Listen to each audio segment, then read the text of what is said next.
this? Oh, yeah, there we go. There we go. Never mind. All right.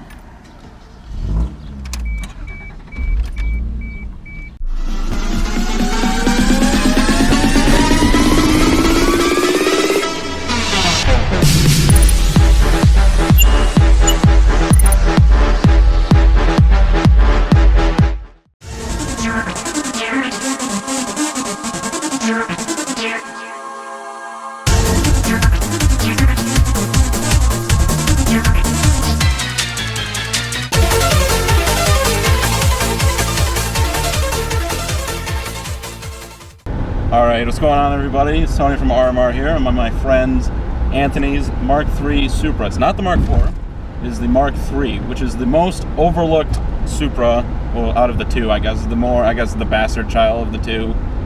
But honestly, this is really cool because it's the first time I've ever driven a Supra, I guess. So go ahead and just let us know what you have done to the thing. Okay, well, a little background knowledge, honestly. Sounds good. I picked it up in December, and I got it from some guy who hadn't really done much to it. It's got a stage 2 clutch that apparently he put in because he took it to the strip a couple of times. But it's got an aftermarket, it's got a pod filter intake, like, you know, so it's an airbox delete kind of thing. I've done basically maintenance on it since I got it. What else has it got? I've got Tokiko blue shocks with black Ibox springs, which are a 2-inch drop. And that came with it as well. I'm gonna change that out to a stance inverted monotube setup later on, because these are worn and it shows when you get in the corners. But you know, it's good enough for now. But yeah, the sun is just right in my face. I'm sorry. No, that's cool. Trying to think what else I got. Well, I've got the only thing that's really noticeable from the outside of the car is I've got some Super Advan SA3s on it. 17x9 plus 19s that I picked up from some guy in West Virginia, and those are pretty hard to find, so that's kind of cool. It makes it look a little bit different than, I guess, if you guys saw any of these, what the rest would look like, but there aren't a whole lot of them.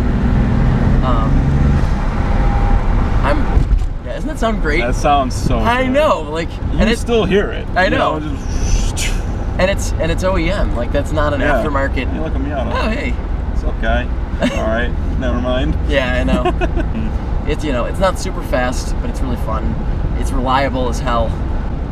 But yeah, so that's about it currently. I've got polyurethane bushings I'm going to be doing on the front, upper, and lower control arms just for stiffness before I do the coilovers, because I've got rubbers in there now from the original, you know, 20 years ago. Right. So those are going to be, you're going to feel them, you know, when I put actual decent suspension on it.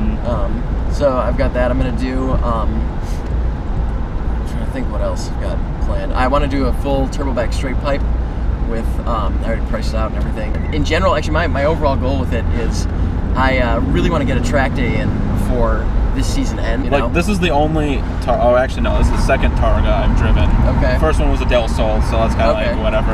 Yeah. But like this is like really cool, because as I'm sitting here driving this, there's so much character to the car. And it's being the fact that it's an old Toyota, it just, they have so much character, which is really cool. One thing I've noticed that we were talking about before is that with the hood open, the valve cover on this engine looks like identical to the valve cover that you'll see on the Corolla 8.6. Yeah. Which is, I don't know, I think it's kind of cool. These came out this was like the first actual Supra that came out in 1986. Before it was the Celica Supra, and then they split. Celica became front-wheel drive, the Supra became, you know, stayed rear-wheel drive, and this is the product of that, which is, you know, really cool. And it's a big rear-wheel drive, straight 6. OEM boost gauge, still works actually. Okay. Oh, there it is. Yeah, behind the girl's head. But it still works. That's really cool. That's really cool, though. That still works. I mean, it's kind of like, if you ever seen the interior of the Mark IV Supra, how everything's kind of like a cockpit. This is kind of like that, and I can see where they kind of got that idea from. The Mark IV, is they got it from this. All right, here, let's give it a go on the this is corner. Nice here. Yeah, and you have grip. Wow. You have grip for days because you have 255s. Yeah, on these all are four some corners. Fat tires. Yeah, that was one thing I want to mention. Another really interesting fact about these cars is that this is mechanically related to the Toyota Supra, which has the same engine as this, but is only in Japan. Some people import them over here, but they're only right-hand drive. They were not in the States, as far as I know, at least. Well, we got the later one was the SC300 as a Lexus, but that's got the 2JZ GE. The Supras that had these were not in the U.S. Right. You know, it still feels pretty fast. I know. Honestly. It like the fact that the turbo lags. Yeah. Is makes it. Gives it the more like fun factor, I guess, of the car. Well, like your 3,500, 4,000 RPM is like your fun range, because that's when it's really pulling, and you can just feel it come on, and it's not really that fast. I've been into cars since I was like literally 2 or 3 years old. Same. Nobody else in my family was into them though, so nobody worked on them. Nobody really gets my passion for them. Right. So then I got this, and it was like. Everything I've done on it so far, I've done myself with the help of some really good friends. But in respect to that, I got this and I started working on it, and I feel like I've made it my own. You know what I mean? Like, it is. It shows a lot of like your personality in the car. It's 90% just maintenance and stuff. It's still like I feel like I've earned the right to drive it. Do you know what I mean? Yeah. It's your car. Yeah, exactly. Like, and I see this all. Yeah, there's Anthony.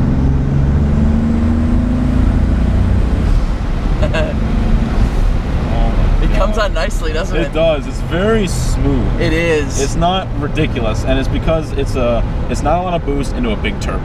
Yeah. So there's the lag, and it feels like, oh, here it comes. It's coming, you know.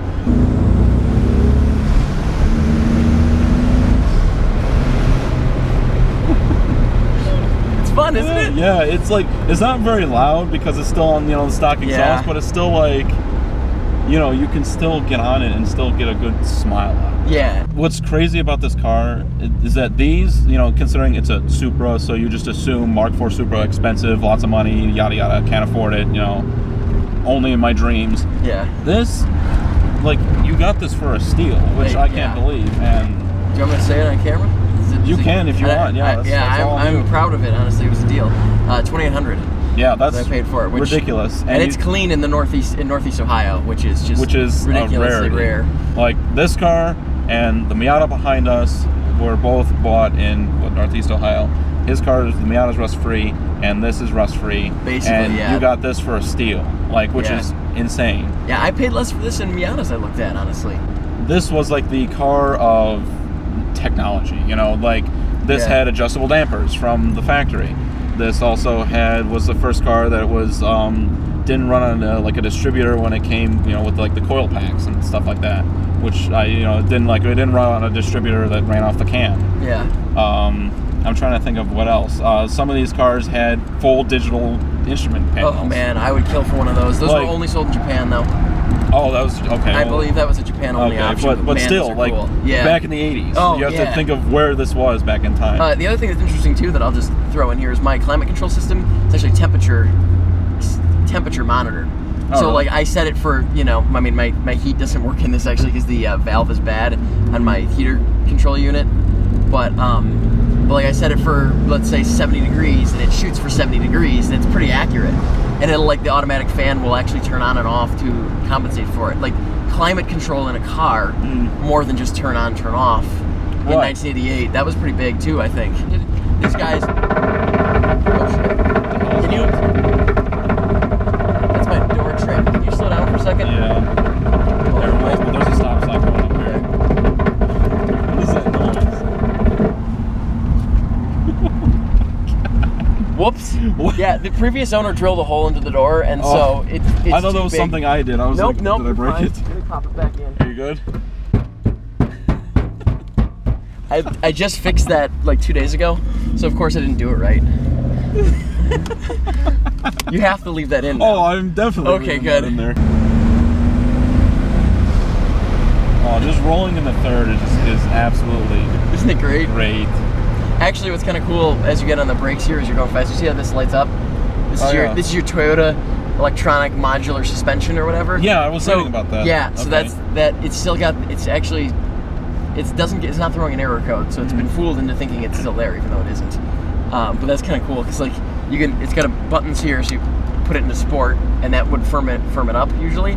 This is normal, so this would have been in cruising, you know, if it were still installed. Then you got sport, and that firms it up, and then there's a third setting that's activated upon full throttle, hard braking, so any braking over like 60 miles an hour or something. Right. And like, you know, so it's kind of cool. Yeah, it's gone anyway, but you know. I was reading up on it, and I was like, TEMS. I'm like, I don't know what that means. Yeah. Because it's like, it's not like a general term like ABS or whatever. No. Yeah, there's a little bit of rub, but it's not bad at all. It rubs a little bit, but I mean, nothing good. No, and they're gonna get rolled, and that'll solve it. And it should be a little bit more aggressive too, actually, just a tad wider. Yeah, it'll look cooler. It'll look more like a wider stance. Yeah, and it should be. Like I said earlier, I'm not big on stance stuff, but I'm gonna be dropping it probably about a ½ inch, I think, when I get the coilovers. Just to fill it up nicely. Yeah, which should fill up the arch. I'm gonna stiffen it to the point where I can still drive it every day, but it's firm. You know what I mean? Yeah, I mean, it rolls over stuff like just fine right now. Yeah, I know. I know. I had a lot of fun driving this, and I'm really glad that I had this opportunity. So I'd like to thank you for letting me drive it and review it. My pleasure, man. I was thrilled that you wanted to drive it, honestly, because I feel like it is an overlooked car. Well, and I know it's still not great. Like, there's so much work I got to do to it still. But that's what's cool about it, is that you don't see many of these, which is why I was like, I think it'd be cool to review it. Yeah. Because how often do you see a review of a Mark III Supra? Anyways, I'd like to thank everyone for watching today.